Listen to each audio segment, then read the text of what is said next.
right, our next speaker is Paul Connor, and he is with Emotive Analytics, a company he formed. He's the Chief Emotive Officer, and he has a lot to cover. So I'm going to turn it over to him, let him give you a soundbite or two. But he does come with a rich background in this area, has spoken at a lot of events, and has something called the AIM process that's published. So if you do look on LinkedIn, I have seen Paul's articles, and they are worthwhile. So definitely download some of his stuff, and I'll turn it over to you. All right, well, hello. We ready? All right. Good afternoon, everyone.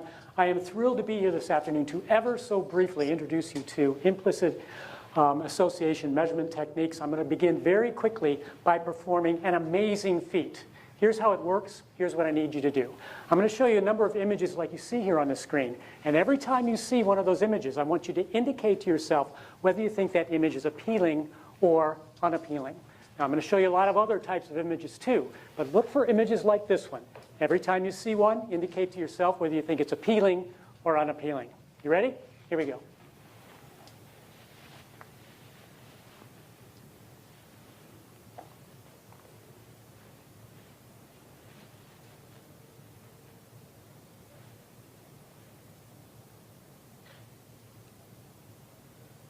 All right, so that's the last image. So what's the amazing feat? Well, ladies and gentlemen, with that exercise, I'm able to assess your automatic, uncontrollable, perhaps even non-conscious feelings that you have toward my company, Emotive Analytics, as it was represented by this secondary logo. And furthermore, I'm able to turn that assessment into quantitative implicit appeal scores like you see here. And even better, because I embedded this image into the process, I'm able to achieve some degree of internal validation of my results. Now, I don't know about you, but I think that is one amazing feat. But it's not sleight of hand. It's not a gimmick. It is soundly based in the behavioral sciences. Ladies and gentlemen, you've just been part of an implicit association measurement technique. Now, granted, this is just a simulation. I didn't really collect any data. I don't really know how you feel about my company. But if I were to expand that exercise across enough trials with enough people, I would be able to read your implicit mind. So let me get a little more into what it's all about with a definition. What is an implicit association measurement technique? Here's a very high-level definition. It's a procedure that measures implicit associations of attributes with entities. Now, that's a silly definition because I've used the word I'm trying to define in the definition itself. So we need to explore a little bit more. What is an implicit association? Now, you're likely familiar with that from Kahneman's work, Thinking Fast and Slow, where he talks a lot about System 1 and System 2. And System 1 is what is synonymous in this nomenclature with implicit associations. And that's a good start, but it's not precise enough to take what implicit associations are and actually measure them. So for that, we need a more exact definition.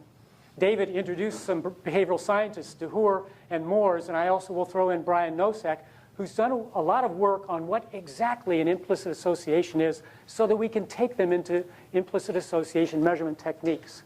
And so here's my paraphrasing of what they say. An implicit association is a thought or a feeling about an entity that manifests in some way, and David used this word too, automatically when the entity is perceived. All right, now we have a new term we have to learn. What is automatic? So these behavioral scientists take a look at automatic and clarify it by using a number of features of automatic or implicit associations that we really do need to consider when we're building these techniques. And again, David went over some of these, but I'll repeat them. Their automatic or implicit associations happen very fast, and we have to have measures that can measure people's response times very quickly. They're efficient. They don't use a lot of cognitive resources. In fact, they work best when cognitive resources are being loaded in people's minds because they work through the cognitive resources. They're uncontrolled and unintentional. We don't will them to activation. They just occur on their own. They're non-conscious in some way. Hello. How are we doing? Oh, they're non-conscious in some way. Either we're aware of the stimulus that's creating them, we're aware that they're impacting our behavior, or unaware, I'm sorry, or we're unaware of how they're impacting our behavior. And finally, they are undeliberated and indirect. We don't focus on the object of interest for them to occur. In fact, when we start to focus on that object of interest, they cease to become implicit. They become explicit and working from system 2. So keep those features in mind in going forward, but it's also important to know how they actually work. They work through our neural networks that we have in our brain. I think you've probably seen some of this. And our neural networks are there to represent our thoughts and our feelings and our instructions to behave when we see environmental stimuli. So for instance, if this was an environmental stimulus, which you've just seen, you might have these implicit thoughts, feelings, and associations with my company. I hope so. We'll see as we go along here today. All right, so I want you to keep those features of implicit associations in mind and how they work, and as you consider how we build implicit association measurement techniques. So what types are out there? Well, there are basically 2 types. The first type is generally called a categorization type, and it's represented by the implicit association test, or the IAT, which you may be familiar with. Here's very quickly how it works. Respondents are shown images that represent entities and attributes.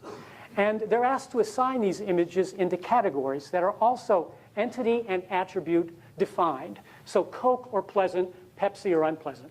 I'm going to show you some images now, and I want you to go ahead and make those assignments as you see those images.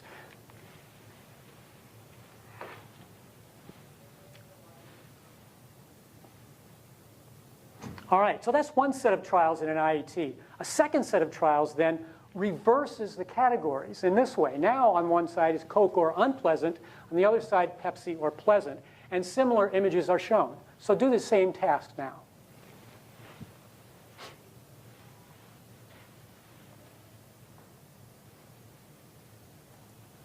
All right, response times are taken in these tests, and implicit associations are indicated by the entity and attribute combinations that receive the fastest responses, because facilitation is what's happening here. Here are some of the categorization types that you see, the classic IET, some variations of it, and then there are proprietary variations that the companies have on their own. The second type, which you've already experienced, is called a priming type. And basically these work in this way. In a priming type, respondents are shown something that's called a target image. Like it may be a word that represents an attribute. And again, you're asked to do something with that target image. For instance, you might be having to identify that word as positive or negative. But before that is shown, a prime image is also shown, which represents an object or an entity of interest. And these work because the prime image serves to influence your response on the task that's given to you. So I'm going to show you a number of words on the screen, and I want you to identify those words as either positive or negative. Here you go. Here we go. Hello. There we go.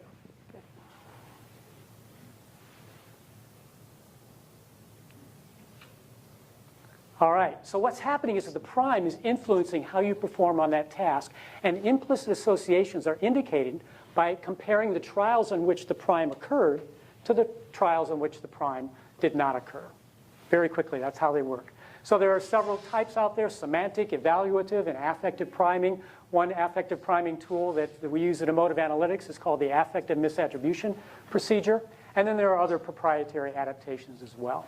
Across all of these techniques, there are basically 4 dependent measures that we have to take. First of all, there are response times. I think those are the most commonly quoted or commonly used across these techniques. Faster response times indicate stronger implicit associations, if you will, through facilitation. But sometimes these tests just involve what's the nature of your actual response, and we don't even have to measure your response time. Affective misattribution procedure is one of those.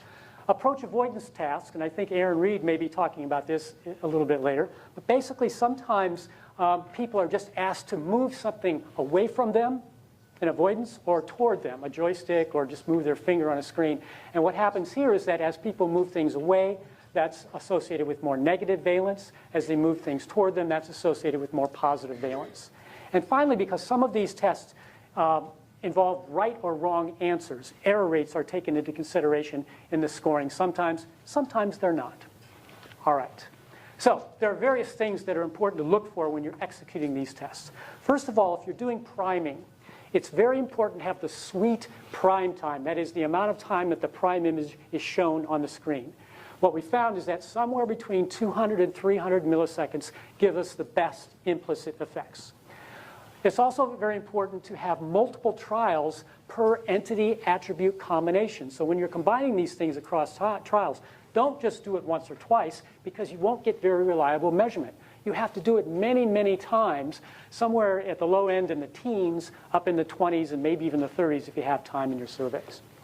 Another thing that's important is to do what I call a purpose transparency check. People can sometimes, and often do, figure out what's going on here, okay? And so when they figure out what's going on, they focus on the prime or the object of interest, and therefore the measurement becomes explicit because they're directly focusing on that image.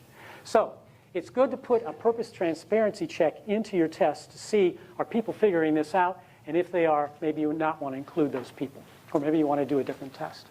Reliability and validity are very important. I won't really dwell on that. But I want to stress again that we need an indirect task in these. Because what happens is that if you have people directly associate or focus on the object of interest and then ask them how quickly they respond to things, response time in and of itself is not enough. That's just a fast, explicit response.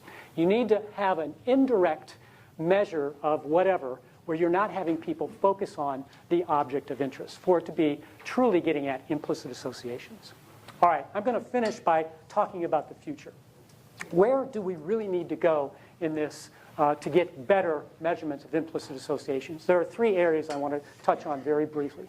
First of all, something called ecological validity. We need to put these tests into environments that are more naturalistic. Typically, the priming studies and other studies too show these images on computer screens when people are in their homes, and we're hoping to get the right associations there, and we do for the most part. But I think it's important for us to, going forward, to place these primes and targets into more naturalistic marketing environments that we see. My company is doing things like this now. All right, the second thing is that we need to look at assessing a wider spectrum of attributes. Now the attributes that are measured in any one study are somewhat limited. You see Ekman's 7 primary emotions here. There are many more taxonomies of emotions that we could look into. For instance, Plutchik's taxonomy has 30-plus feelings, if you will, that we can look at. So we need to look at ways of incorporating more attributes into our measurements so that we can provide better insights for our clients. And finally, something called processed association. In any of these implicit association techniques, explicit processing is inherent. So we're not getting pure implicit associations by doing those. So we need to find some way to dissociate the implicit and explicit processing in any one technique. And there are statisticians that are working on this, disentangling these implicit and explicit processing. One is the quad model, which is used for response timing types of tasks. All right. I need to finish up now by saying, if you do want to perform amazing feats and measure people's implicit minds, consider implicit association measurement techniques and know that it's not a gimmick, it's not magic, as we've been talking about. No, they're soundly based in the behavioral sciences, and I'd be happy to talk more about you at breaks or whenever. Thank you very much.